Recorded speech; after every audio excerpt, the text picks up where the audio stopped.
Olá, meninas e meninos, cá estou eu. Hoje é mitologia, é uma espécie de uma continuação de Dionísio. Lembram que o pai dá origem às dionisíacas, dá origem ao teatro? Então, hoje a minha aula é sobre Eurípides, o grande dramaturgo e autor de muitas importantes tragédias gregas, como Medeia, Ifigênia, Electra, e hoje eu vou falar sobre Medeia, que até no século XX foi ainda muito encenada e continua sendo. Tá bom.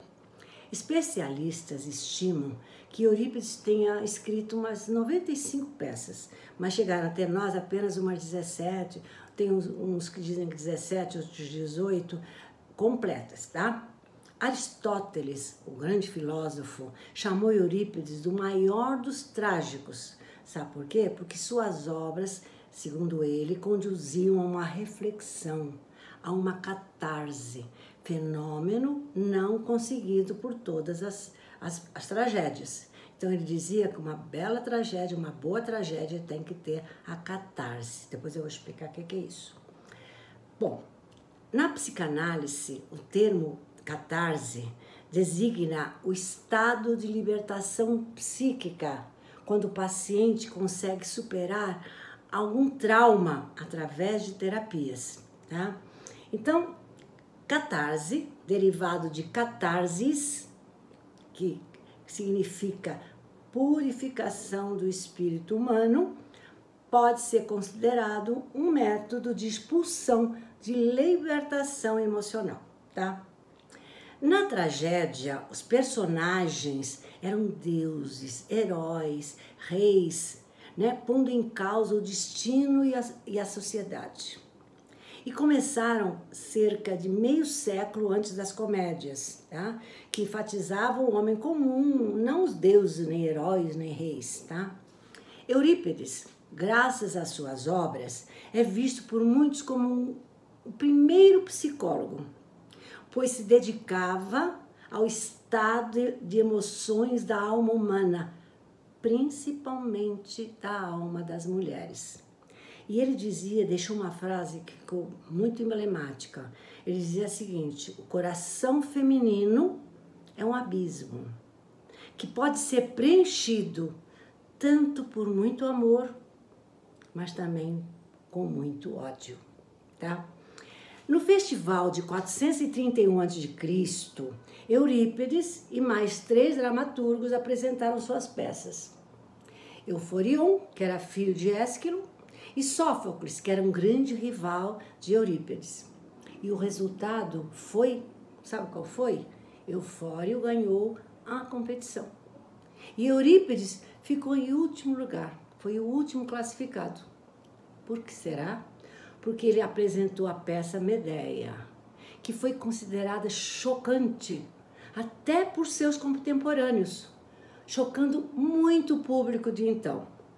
Mas, apesar de ter chocado tanto quem assistiu, continuou a fazer parte do repertório teatral através dos tempos, porque experimentou um interesse renovado com o surgimento do movimento feminista. Medeia manteve-se como a tragédia mais frequente encenada ao longo do século XX. Bom, itens que fazem com que Medeia seja diferente das outras tragédias. Ele foi em último lugar, vocês lembram, né? Teve um sucesso através dos tempos.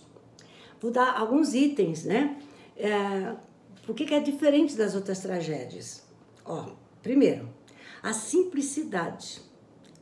Foi uma peça que foi muito simples, sabe por quê? Porque apenas envolviam em cada cena 2 atores, Medeia e outra pessoa. E nesses encontros destaca-se sempre a determinação de Medeia em manipular as figuras masculinas. A peça é também a única tragédia grega em que um assassino familiar fica impune no final da peça. E também foi a única peça que mostra o assassinato de uma criança, onde a ação é executada a sangue frio, não em estado de insanidade temporária. Por isso que chocou. né, por essas inovações terríveis, segundo a sociedade da época. Mas agora eu vou contar então a história, o drama, a tragédia chamada Medeia, tá? A história se passa em Corinto, algum tempo depois de ocorrer a expedição dos Argonautas. Lembra dos Argonautas? Comandados por Jasão, que foram lá na Cólquida para reconquistar o tosão de ouro que atribuía prosperidade e riqueza a quem possuísse. O líder dessa expedição foi Jasão, mas só obteve sucesso, só conseguiu esse tosão de ouro com a ajuda de Medeia, a filha do rei da Cólquida, que possuía, esse rei possuía esse tosão, que nada mais era que a lã de ouro de um carneiro alado. E quem tomava conta era um dragão, tá? Ele jamais iria conseguir esse tosão de ouro sem a ajuda de Medeia, a filha do rei, tá? Mas o que aconteceu? Quando chegou na Cólquida, Medeia se apaixonou por Jasão. Por isso que ela ajudou na sua empreitada, tá? E depois de conseguir matar o dragão, conseguir o tosão de ouro para Jasão, fugiu com ele para Corinto, no final deixando sua família e seu povo para trás. Aí, em Corinto, ela chegou a dar à luz 2 filhos de Jasão. Agora, a peça de Eurípides começa com Medeia, com raiva de Jasão, porque ele soube que ele ia casar com Glauce, não com ela. E a Glauce era filha de Creonte, o rei de Corinto. Creonte, quando viu que ela tinha 2 filhos, né, de Jasão, e ele adivinhou que podia nascer no coração dela uma grande ira, poderia prejudicar a filha. Então decide o rei Creonte, pai de Glauce, a noiva de Jasão, decidiu mandá-la exilada, mandá-la ser expulsa de Corinto. Mas ela chegou perto do rei e implorou um dia só para ela organizar suas coisas. Só um dia em Corinto, depois ela iria embora.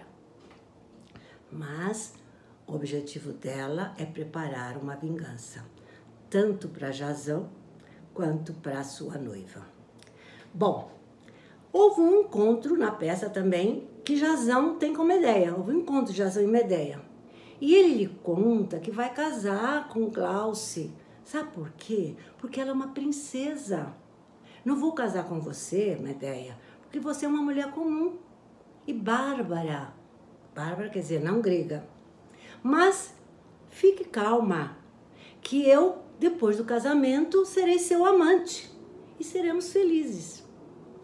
Medeia, então, lhe lembra o que ela sacrificou na sua vida por ele. Deixou sua família para trás, seu povo. Se não fosse ela, ele jamais conseguiria aquele tosão de ouro, pois foi ela que matou o dragão que guardava esse tosão. E ainda disse, para terminar a conversa, eu sou a mãe dos seus filhos. Celebre suas núpcias, mas poderás vir a chorar muito nesse casamento. E ele foi embora. Nesse interim, Medeia encontra Egeu, que é o rei de Atenas, lembra? O pai de Teseu, que lhe revela que era casado, mas não conseguia ter filhos, e que até procurou um oráculo para obter uma solução. Então, Medeia disse que ela tinha algo para realizar, mas depois que realizasse, que ele a recebesse no seu reino em Atenas, brevemente, que ela o ajudaria a acabar com sua infertilidade. Bom, depois ainda, antes do casamento, a Medeia chamou Jasão. Ele disse que estava conformada com seu casamento, que o perdoava. E para provar, estava mandando um presente para sua noiva Glauce, sua futura esposa, que era um lindo manto e uma bela coroa. Aí ele ficou contente, porque ela tinha se conformado, e levou para a noiva o presente de Medeia, tá? Mas, o que vai acontecer? Quando a Glauce coloca aquele manto e a coroa, ela cai no chão, como se tivesse sido queimada pelo veneno que estava tanto no manto quanto na coroa. E acabou morrendo. O pai, vendo a filha definhar, gritando como se estivesse sendo queimada, tentou ajudá-la e acabou também levando aquele veneno e acabou morrendo também, tá? E aí, o que ele faz? O Jazão sabe que foi a Medeia que fez esses dois assassinatos, e vai na casa dela para perguntar por que ela fez isso. Se ela disse que estava conformada com o casamento. Mas quando ele chega lá, vê Medeia com os filhos mortos nos seus braços. Ela tinha matado os filhos para castigar Jazão. Segundo ela, era o maior castigo que ele poderia ter por não ser fiel.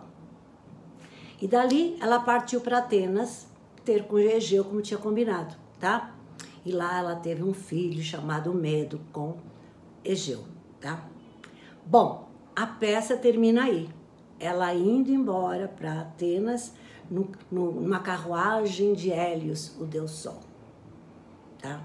Bom, depois dessa peça, vocês sabem que os psicólogos, os psicanalistas, né, os psiquiatras, eles né, estudam muito a mitologia grega. Então, existe uma síndrome chamada Síndrome de Medeia. Síndrome, vocês sabem que é uma doença que não se sabe realmente a causa e tem muitos sintomas. Então, a Síndrome de Medeia, quem sofre disso, da Síndrome de Medeia, tem que se cuidar, tratar para um psiquiatra, um psicólogo, tá? Trata-se de uma condição na qual os pais usam os filhos como extensão de si próprios, sem ver que são pessoas diferentes. Usam os filhos como extensão de si próprios para se vingarem do parceiro. Por exemplo, mães que sofrem essa síndrome de Medeia, né, até às vezes negam aos filhos o direito de saber quem é o pai. Diz que o pai morreu e não morreu, etc. E, em geral, os pais com essa síndrome usam a criança como um instrumento para punir e provocar dor no outro genitor. E vou ficar por aqui. Beijos!